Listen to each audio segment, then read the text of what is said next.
Dear student, good morning. कैसे हैं आप? ठीक हैं? चलिए, आज हम लोग का सेकंड क्लास है। पिछले क्लास में चर्चा किया गया था सिलेबस के बारे में।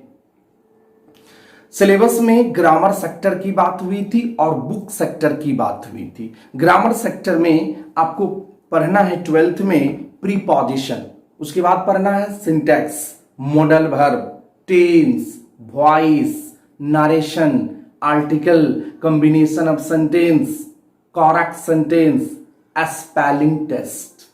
चलिए ध्यान रखिएगा, हम शुरुआत कर रहे हैं ग्रामर।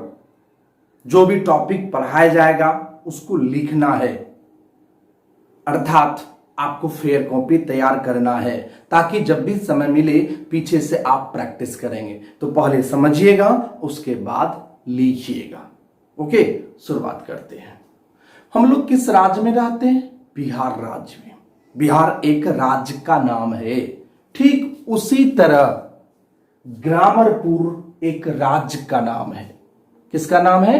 राज्य का नाम है। क्या नाम है भाई राज्य का नाम? ग्रामरपुर। जिस तरह बिहार एक राज्य का नाम है उसी तरह ग्रामरपुर भी एक राज्य का नाम है। जरा ये बताइए, बिहार का जो मुख्यमंत्री है वो कौन है? नीतीश कुमार। ठीक उसी तरह ये ग्रामरपुर है, ग्रामरपुर एक राज्य है, तो इस राज्य में भी तो एक मंत्री होगा, मुख्यमंत्री होगा। क्या नाम है? चलिए, क्या नाम है भाई? टेंस यादव। क्या नाम है? टेंस यादव। किसका नाम है? ये ग्रामरपुर के मुख्यमंत्री का नाम टेंस यादव है। आपको भी पता होगा, जब मुख्यमंत्री है तो वहां मंत्री भी होगा। जिस तरह बिहार में मुख्यमंत्री नीतीश कुमार है तो मंत्री जो है शिक्षा मंत्री होगा, कृषि मंत्री होगा, होगा कि नहीं है? वाटर मंत्री होगा।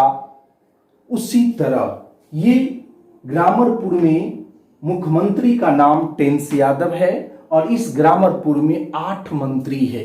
कितने मंत्री है? 8 मंत्री है। चलिए, 8 मंत्री कौन है? Noun Pandey, pronoun Yadav, adjective Chaudhary, verb Mahto, adverb Jha, preposition Sharma, conjunction Tiwari और इंटरजेक्शन शाह। ये 8 मंत्री है। Noun Pandey, pronoun Yadav, adjective Chaudhary, verb Mahto, adverb Jha, preposition Sharma, conjunction Tiwari, interjection Shah. कोई दिक्कत नहीं। ये 8 मंत्री को हमें जानना अनिवार्य है। ये 8 मंत्री के जानने बिना हम ग्रामरपुर नहीं जा सकते, ग्रामरपुर के लोगों से नहीं मिल सकते, अर्थात ग्रामरपुर के बारे में जानना मुश्किल हो जाएगा। ये 8 मंत्री में से आपको हम 11th में पढ़ा दिए थे। Noun Pandey, pronoun Yadav, adjective Chaudhary पढ़ाया गया था। वर्ब नहीं पढ़ाया गया था, लेकिन एडवर्ब पढ़ाया गया था। कंजक्शन, इंटरजेक्शन भी आपको 11th में पढ़ाया गया था। हम बात करेंगे, अभी एक मंत्री है जिसका नाम है प्रीपोजिशन शर्मा। क्या नाम है भाई? प्रीपोजिशन शर्मा। तो उसी प्रीपोजिशन शर्मा जो मंत्री है ग्रामरपुर का, उस मंत्री के बारे में हम जानना है। क्या नाम है उस मंत्री का? नाम प्रीपोजिशन शर्मा। आइए हम जानते हैं प्रीपोजिशन के बारे में।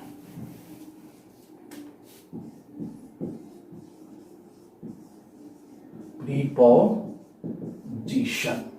चलिए डियर स्टूडेंट कॉपी खोल लीजिए, कॉपी खोलिए और लिखिए प्रीपोजिशन। जल्दी कीजिए।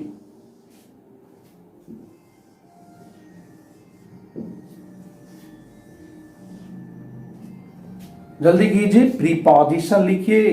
सुनिए नहीं, कॉपी खोलिए और लिखिए प्रीपोजिशन, तो ही आपको प्रीपोजिशन समझ में आएगा। रटने की मौका नहीं देंगे, समझाएंगे। पहले लिखिए प्रीपोजिशन।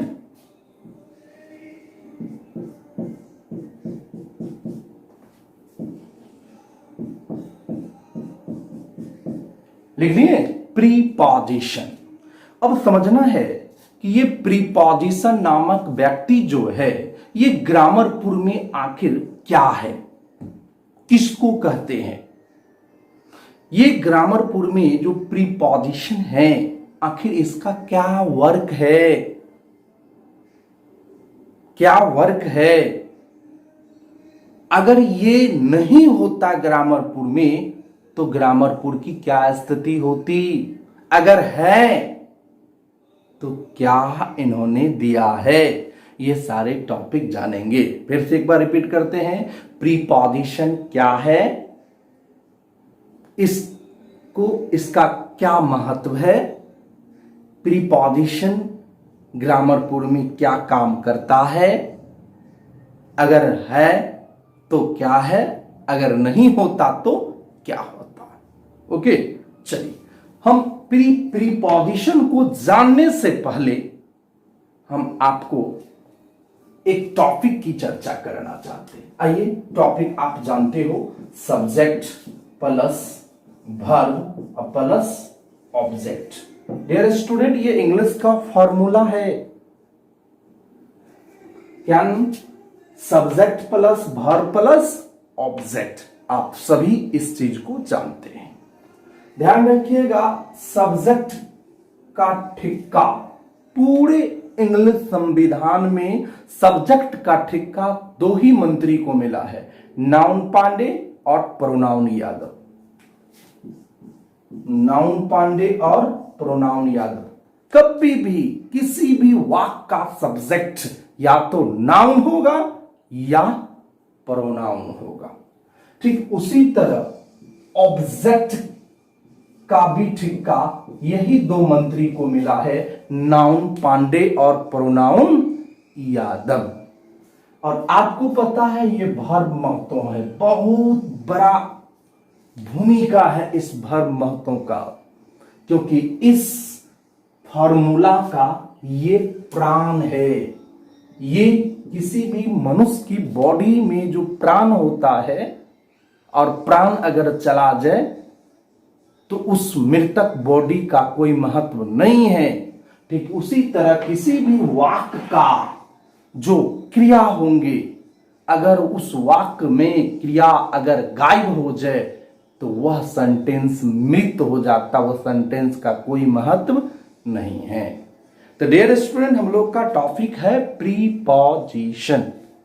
तो प्रीपोजिशन इस सेंटेंस में, इस फॉर्मूला में प्रीपोजिशन का चेयर कुर्सी कहां लगता है।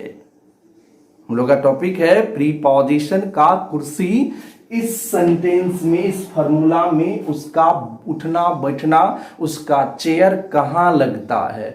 तो ध्यान रखिएगा डियर स्टूडेंट, प्रायः, हमेशा नहीं, प्रायः प्रीपोजिशन का चेयर, ये जो आप देख रहे हो सब्जेक्ट, ये जो देख रहे हो वर्ब, ये वर्ब जो है और ये ऑब्जेक्ट जो है, ये सब वर्ब और ऑब्जेक्ट के बीच जो है ये प्रीपोजिशन शर्मा का कुर्सी यहां लगता है। ध्यान रखिएगा, प्रायः, हमेशा नहीं, प्रायः आपको प्रीपोजिशन शर्मा कहां मिल जाएगा वाक्य में, तो वर्ब के बाद और ऑब्जेक्ट से पहले, प्रायः, हमेशा नहीं।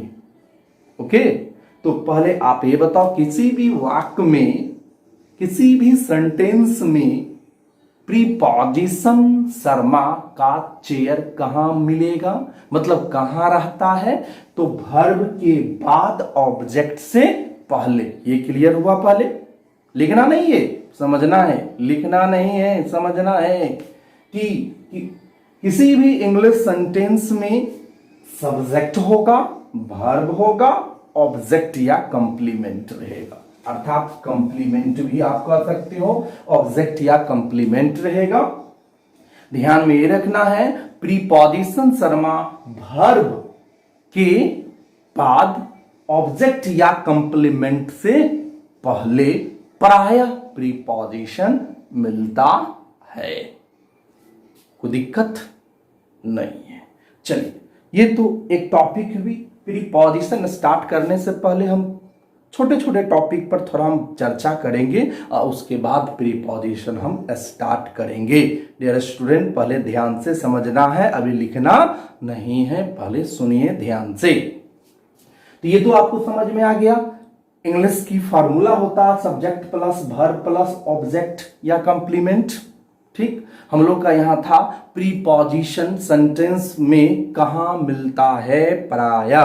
तो आपका जवाब होगा कि प्रीपोजिशन जो है वर्ब के बाद ऑब्जेक्ट और कंप्लीमेंट से पहले प्रायः मिलता है, हमेशा नहीं, प्रायः।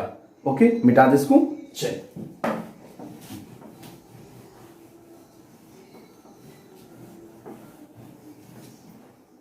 एक चीज आपका क्लियर हो गया कि प्रीपोजिशन जो है subject plus verb plus object या कंप्लीमेंट, तो जब भी होगा तो यही दो के बीच में चेयर लगता है, किसका, प्रीपोजिशन नामक का, प्रायः, हमेशा नहीं। वर्ब के बाद हम थोड़ी सी चर्चा करते हैं वर्ब के बारे में। ओके, पहले तो ये माइंड में एडजस्ट हुआ, प्रीपोजिशन सेंटेंस में कहां रहता है, प्रायः वर्ब के बाद ऑब्जेक्ट और कंप्लीमेंट से पहले। चलिए गुड। अब ये जानना है, थोड़ा सा हम चर्चा करेंगे वर्ब के बारे में।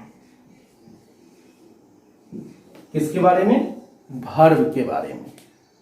वर्ब, ओके, वर्ब तो आप जानते हो, वर्ब का हिंदी क्रिया होता है, जो काम का करने वाला हो या चर्चा का विषय हो, सब्जेक्ट कहते हैं। जिस शब्द से किसी काम के करने या होने का बोध हो, क्रिया कहलाता। करने या होने का बोध हो, क्रिया कहलाता। चलिए, वर्ब आपको, डियर स्टूडेंट, आपको पता है कि वर्ब दो प्रकार के होते हैं, जानते हो या नहीं? वर्ब दो प्रकार के होते हैं, एक मेन वर्ब और दूसरा हेल्पिंग वर्ब। वर्ब कितने प्रकार के डियर स्टूडेंट? दो प्रकार के, मेन वर्ब और हेल्पिंग वर्ब। डियर स्टूडेंट, हम वर्ब की चर्चा मतलब वर्ब पढ़ा नहीं रहे हैं, थोड़ी सी चर्चा कर रहे हैं किसी टॉपिक की। मेन वर्ब भी दो प्रकार के होते हैं, ट्रांजिटिव और इंट्रांजिटिव वर्ब। ट्रांजिटिव वर्ब और इंट्रांजिटिव वर्ब, ध्यान से सुनिएगा। वर्ब दो प्रकार के, मेन वर्ब और हेल्पिंग वर्ब। मेन वर्ब भी दो प्रकार के, ट्रांजिटिव वर्ब और इंट्रांजिटिव वर्ब। ध्यान रखिएगा मित्र, मेन वर्ब जो है आपका, मेन वर्ब जो है, जैसे आपका मेन वर्ब है रीड, मेन वर्ब है या नहीं? चलो, गो मेन वर्ब है कि नहीं? प्ले मेन वर्ब है कि नहीं? चलिए, sleep, SLEEP, sleep main verb है ना? चलिए, इट मेन वर्ब है ना? चलो, वीप मेन वर्ब है, ये सब मेन वर्ब है ना? चलिए, ये मेन वर्ब है, ध्यान रखिएगा डियर स्टूडेंट, ये आपका मेन वर्ब है। और यही मेन वर्ब, मान लो मेन वर्ब किसी व्यक्ति का नाम है, मेन वर्ब किसी मनुष्य का नाम है और उसको दो संतान है, एक ट्रांजिटिव दूसरा इंट्रांजिटिव। तो जरा बताओ, मेन वर्ब की जितनी संपत्ति होगा वह सारी संपत्ति दो भाई को बांटा जाएगा, दो भाई को डिवाइड होगा ना, दोनों में बांट दिया जाएगा। ओके, तो मेन वर्ब की कितनी संपत्ति है? रीड है, गो है, प्ले है, स्लीप है, ईट है, वीप है, बहुत सारा है। ये सारी संपत्ति जो मेन वर्ब का है, और मेन वर्ब को दो संतान है, ट्रांजिटिव और इंट्रांजिटिव। तो इनमें से कुछ हिस्से ट्रांजिटिव का भी जाएगा और कुछ हिस्सा इंट्रांजिटिव का भी जाएगा, ये आपको पता है कि नहीं? चलिए, अब प्रश्न ये है, ये ट्रांजिटिव वर्ब और ये इंट्रांजिटिव वर्ब, थोड़ा सा ध्यान दीजिएगा यहां इस वर्ब पे।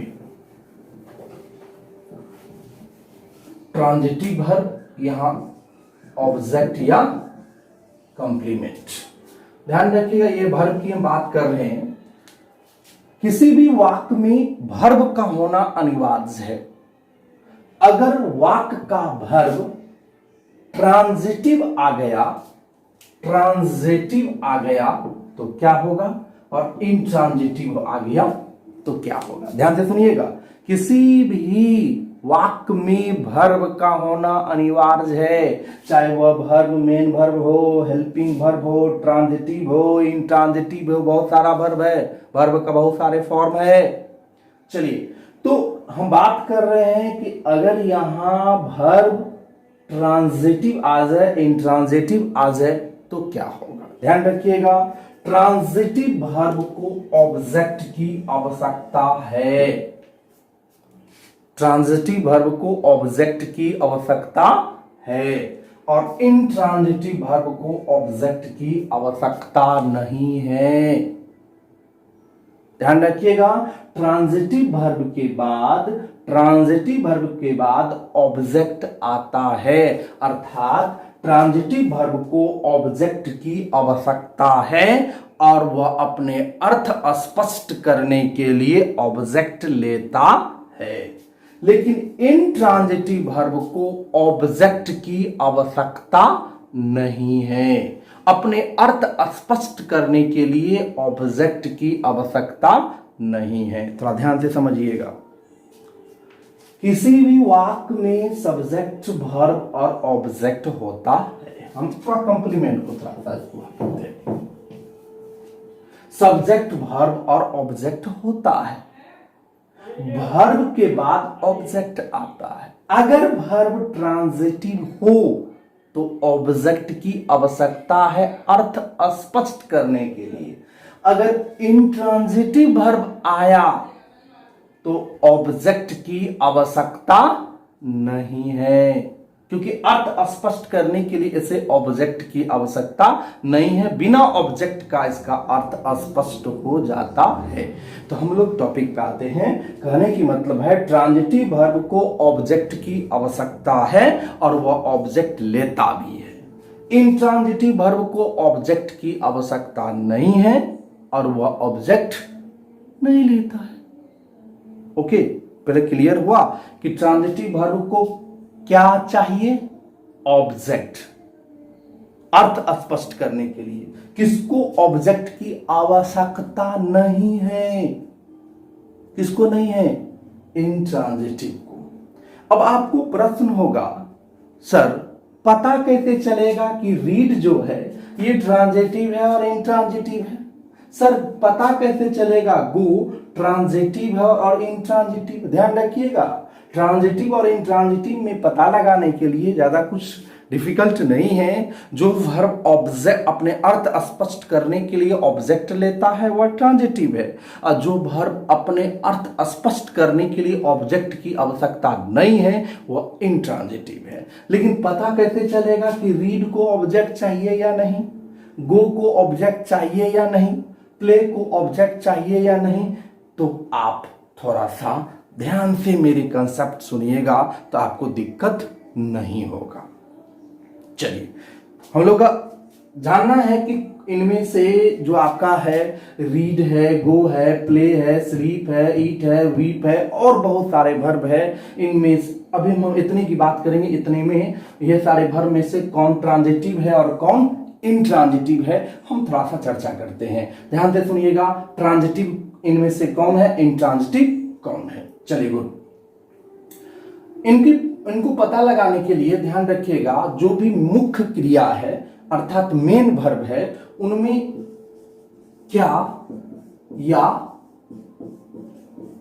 किससे प्रश्न करेंगे, क्या या किससे प्रश्न करेंगे। यदि जवाब मिला तो ट्रांजिटिव होगा, अगर जवाब नहीं मिला तो इंट्रांजिटिव होगा। ध्यान सुनिएगा, मुख्य क्रिया ट्रांजिटिव और इंट्रांजिटिव की पता लगाने के लिए उसे भी आपको ध्यान से माइंड को एडजस्ट कीजिए और सुनिए कि जो वर्ब ऑब्जेक्ट लेता है अपने अर्थ के लिए ट्रांजिटिव, और जो वर्ब ऑब्जेक्ट नहीं लेता है अर्थात ऑब्जेक्ट की आवश्यकता नहीं है अपने अर्थ स्पष्ट करने के लिए वो इंट्रांजिटिव है। लेकिन इससे अगर क्लियर नहीं है तो आप ध्यान से सुनिएगा कि मुख्य क्रिया में क्या या किससे प्रश्न करेंगे, जवाब मिला तो ट्रांजिटिव और जवाब नहीं मिला तो इंट्रांजिटिव। कोई दिक्कत? फिर से बोलिए तो डियर स्टूडेंट, जवाब अगर क्या या किससे प्रश्न करेंगे मुख्य क्रिया में, अगर जवाब मिला तो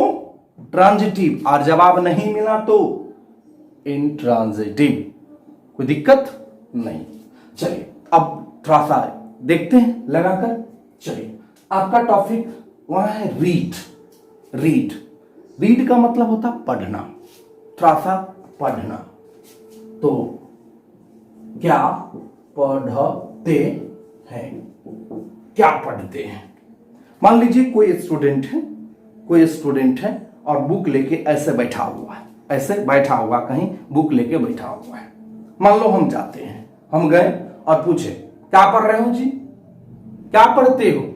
सर मैथ पढ़ रहे हैं।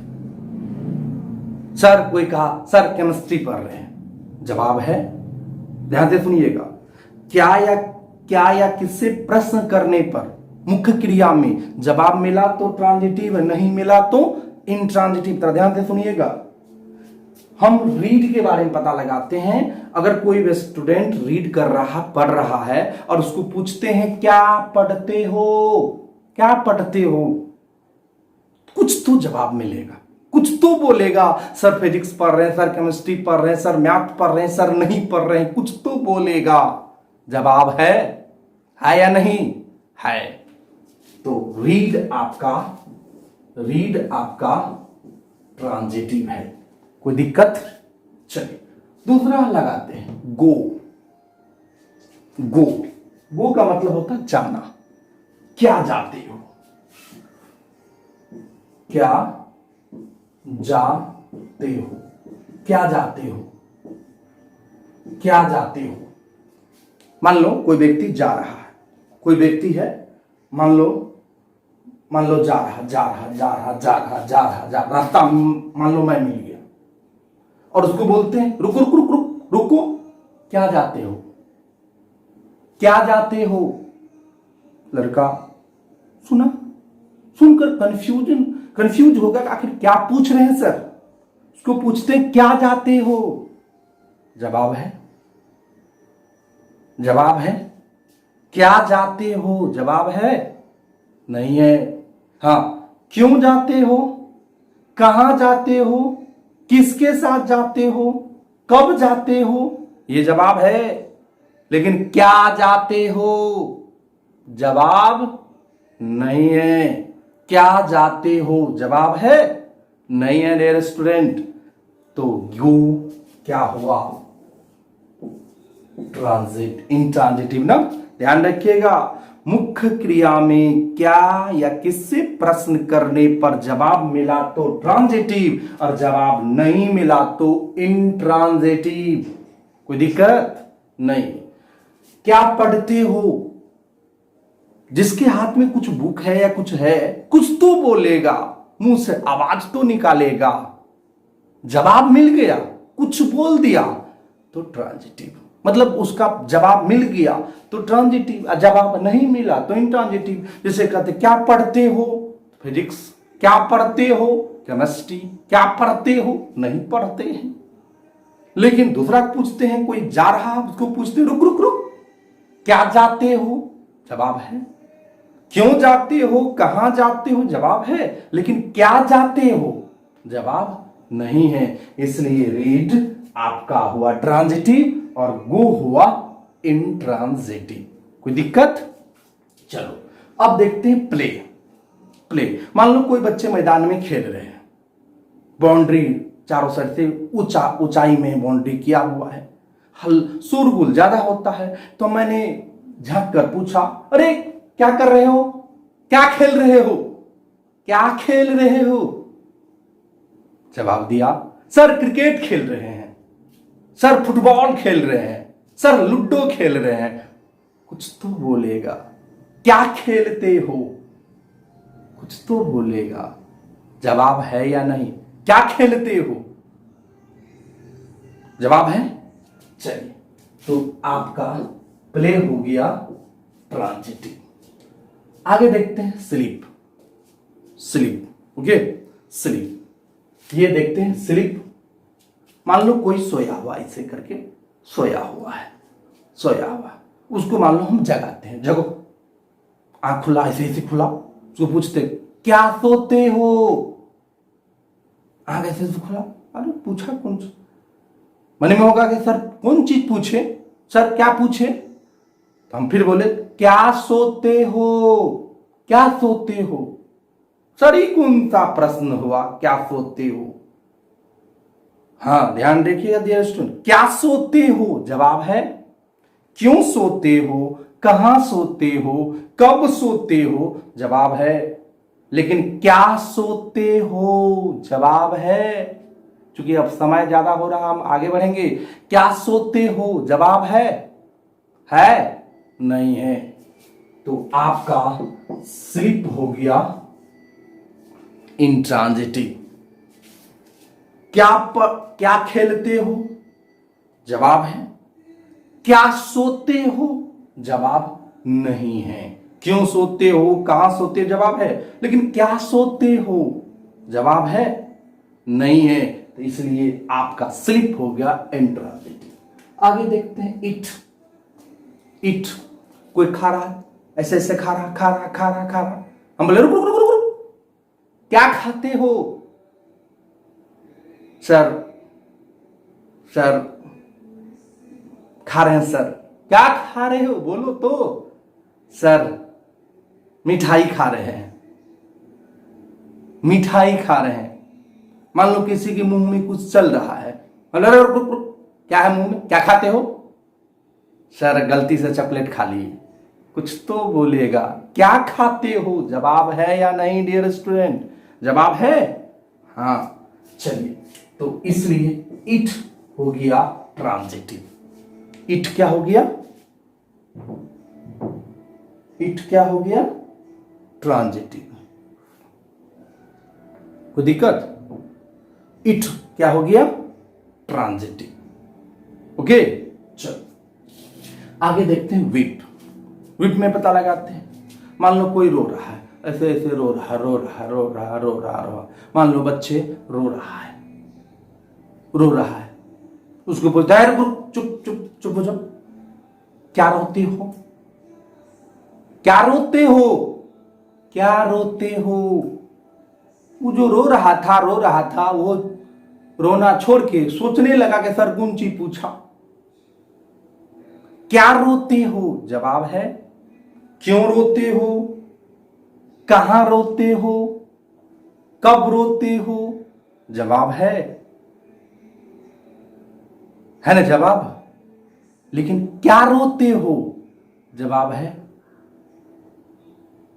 क्यों रोते हो, तो मम्मी दूध नहीं दी, मम्मी खेलने के लिए खिलौना नहीं दी इसलिए रोते हैं, कहां रोते हो तो बाथरूम में जवाब है, लेकिन क्या रोते हो जवाब नहीं है, इसलिए आपका वीप इंट्रांजिटिव हुआ।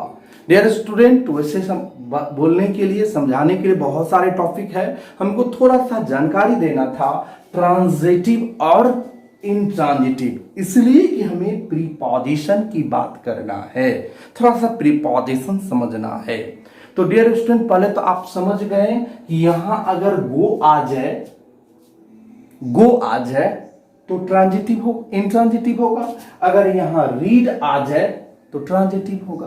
तो ध्यान रखिएगा कि जिस मुख्य क्रिया में अगर क्या या किससे प्रश्न करने पर जवाब मिला तो ट्रांजिटिव, नहीं मिला तो इंट्रांजिटिव। तो डियर स्टूडेंट जरा बताइए, रीड क्या है ट्रांजिटिव, गो क्या है इंट्रांजिटिव, प्ले क्या है ट्रांजिटिव, स्लीप क्या है इंट्रांजिटिव, ईट क्या है ट्रांजिटिव, और वीप क्या है इंट्रांजिटिव। पहले ट्रांजिटिव और इंट्रांजिटिव समझ गए। चलिए गुड, हम थोड़ा देर के लिए इनको हटाते हैं। ध्यान रखिएगा, अब ट्रांजिटिव वर्ब को ऑब्जेक्ट की आवश्यकता है और वह ऑब्जेक्ट लेता भी है। इंट्रांजिटिव वर्ब को ऑब्जेक्ट की आवश्यकता नहीं है और वह ऑब्जेक्ट नहीं लेता है। कोई दिक्कत? किसको ऑब्जेक्ट की आवश्यकता है? ट्रांजिटिव को। किसको ऑब्जेक्ट की आवश्यकता नहीं है? इंट्रांजिटिव को। कोई दिक्कत? जैसे कि अभी आप लिए थे, अगर हम बात करेंगे राम, पहले बताइए इट्स ट्रांजिटिव की इंट्रांजिटिव? क्या खाते हो? कुछ तो जवाब है। चलो ट्रांजिटिव है, अर्थात इस इट को ऑब्जेक्ट की आवश्यकता है क्योंकि ट्रांजिटिव है। ट्रांजिटिव को ऑब्जेक्ट की आवश्यकता है और वह ऑब्जेक्ट लेता भी है। तो ऑब्जेक्ट ए मैंगो, ये आपका ए मैंगो ऑब्जेक्ट हुआ, ऑब्जेक्ट लिया। चलो यहां लिखते हैं राम स्लीप, राम स्लीप्स, राम सोता है, राम सोता है। इसे ऑब्जेक्ट की आवश्यकता नहीं है अपने अर्थ स्पष्ट करने के लिए। तो ध्यान रखिएगा, ट्रांजिटिव वर्ब को ऑब्जेक्ट की आवश्यकता है और वह ऑब्जेक्ट लेता है। इंट्रांजिटिव वर्ब को ऑब्जेक्ट की आवश्यकता नहीं है। तो फिर आप कहोगे सर अगर इस स्लीप में अगर हम ऑब्जेक्ट लगा दे तो पाप होगा?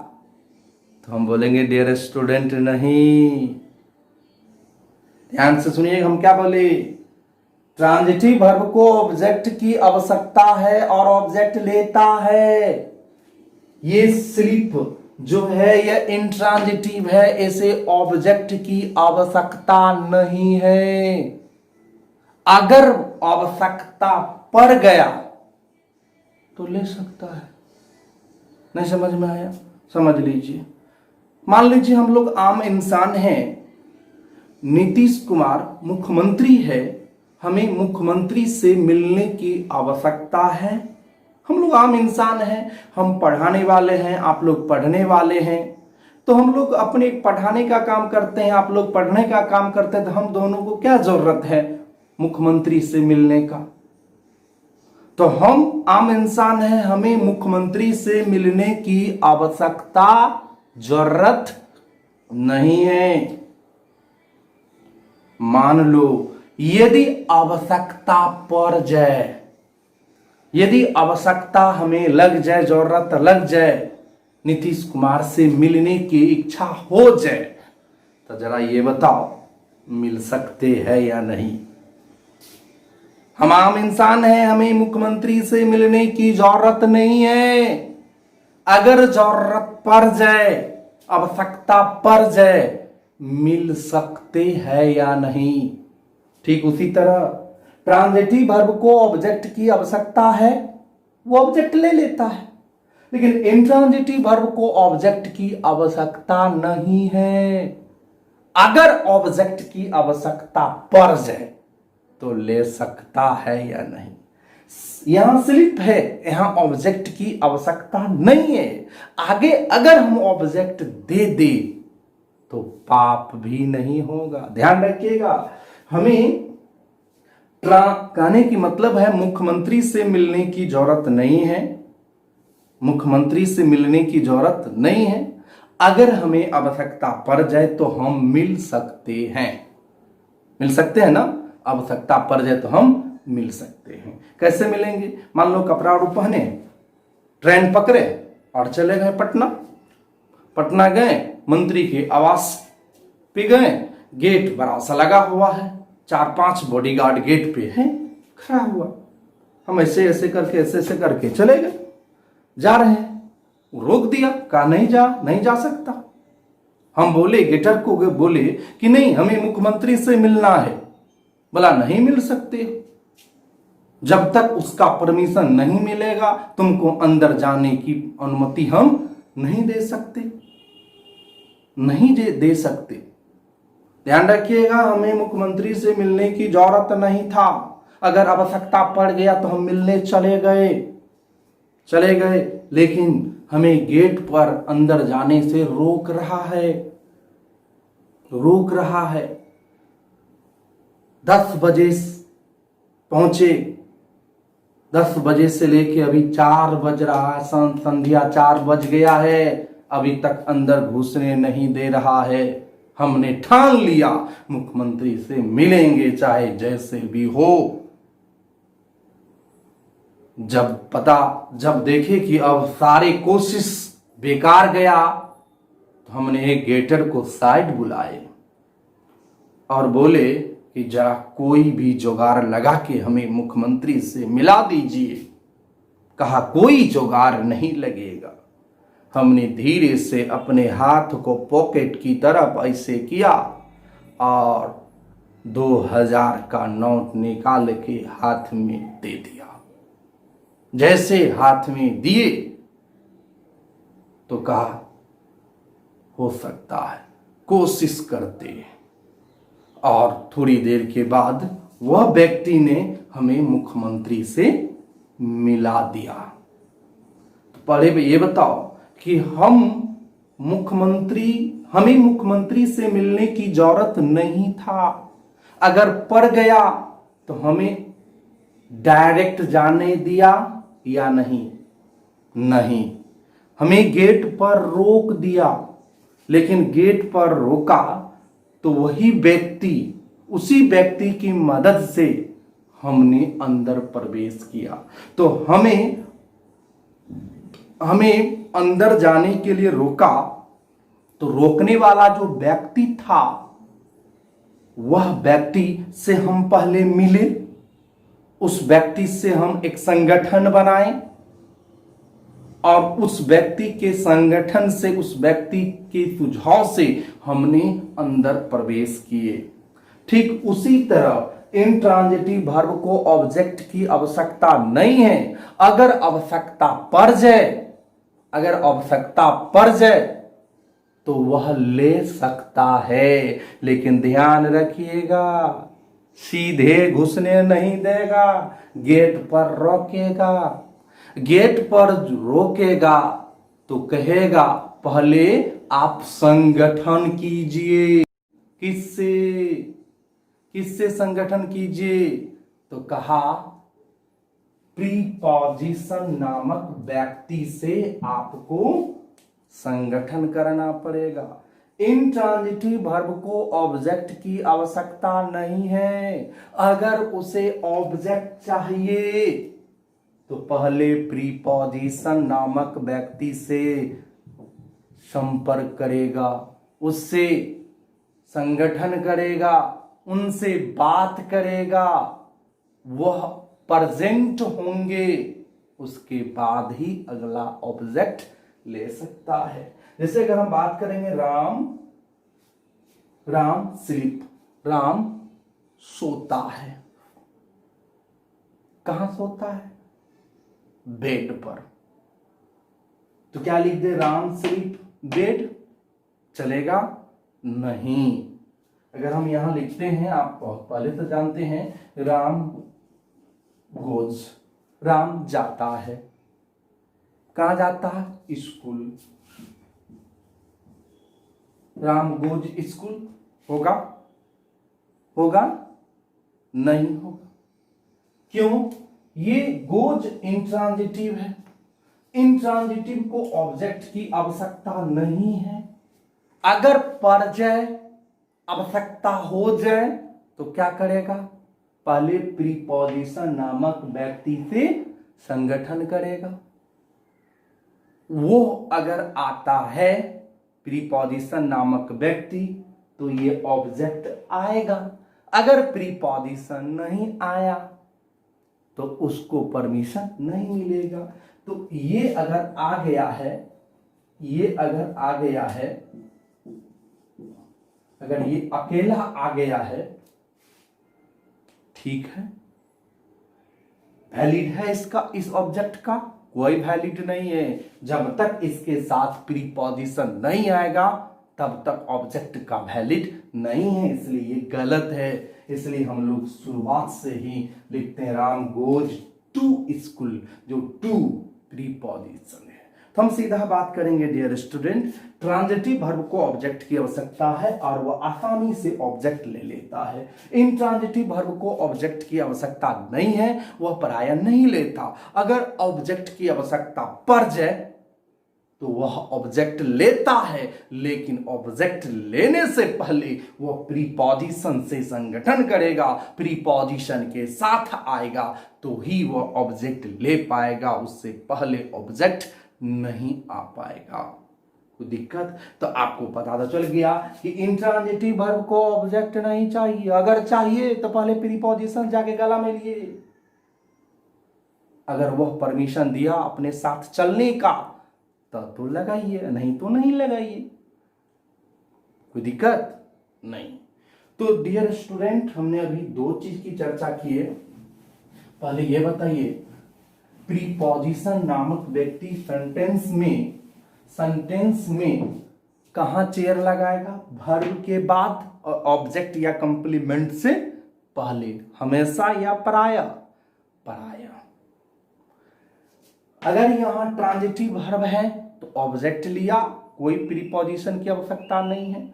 लेकिन इंट्रांजिटिव वर्ब आया तो उसे ऑब्जेक्ट तो चाहिए नहीं, अगर चाहिए तो प्रीपोजिशन से साझेदारी करेगा। चलिए, तो आपको टॉपिक लिखे प्रीपोजिशन, प्रीपोजिशन लिखे है ना, प्रीपोजिशन टॉपिक लिख लिए, प्रीपोजिशन। चूंकि समय ज्यादा हो गया है, लंबा वीडियो अपलोड करने में थोड़ा समस्या होता है और बहुत जल्द हम ऑनलाइन भी आएंगे। अभी कुछ समस्या है, नेट का प्रॉब्लम है, इसलिए हम कहीं न कहीं जाके अपलोड कर देते हैं ताकि बच्चे कम से कम क्लास कंटिन्यू रख पाएँ। नेट का प्रॉब्लम है इसलिए ऑनलाइन नहीं आ रहे हैं, हम जस्ट ऑनलाइन आएंगे, बहुत जल्द ऑनलाइन आएंगे, घबराने की जरूरत नहीं है। जैसे हम ऑनलाइन आएंगे तो आपको हम बता देंगे कब आ रहे हैं। ओके, चिंता नहीं करना है, सारे टॉपिक की प्रैक्टिस करेंगे, टेस्ट भी हम आपको ऑनलाइन ही लेंगे और हम सेट प्रैक्टिस जो है हम कुछ बनाए थे, आपको 60 प्रैक्टिस बनाए थे, वो सोचे थे ऑफलाइन क्लास चलेगा तो क्लास में करवाएंगे, नहीं हो रहा है तो हम आपको कोशिश करते हैं कि आपको ऑनलाइन ही रोज सेट प्रैक्टिस करवाएं, उसकी भी व्यवस्था सोच रहे हैं, कर रहे हैं। ओके, तो हम लोग बात कर रहे हैं प्रीपोजिशन का। तो प्रीपोजिशन सेंटेंस में क्या वर्क करता है, अर्थात प्रीपोजिशन क्या है, अभी थोड़ा हम लोग समझे, थोड़ा माइंड में एडजस्ट हुआ, अभी अब प्रीपोजिशन नहीं समझ पाए हैं।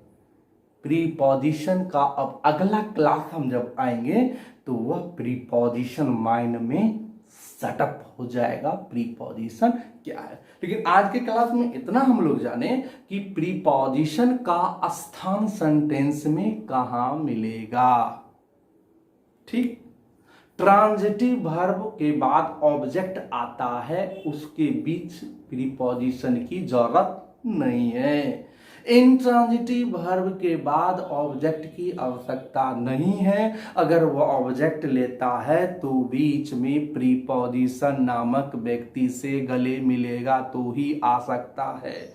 यह दो चीज की जानकारी हमें मिला। हम अगले वीडियो में बताएंगे प्रीपोजिशन क्या है, अर्थात अगले क्लास में आपका स्टार्ट प्रीपोजिशन होने वाला है।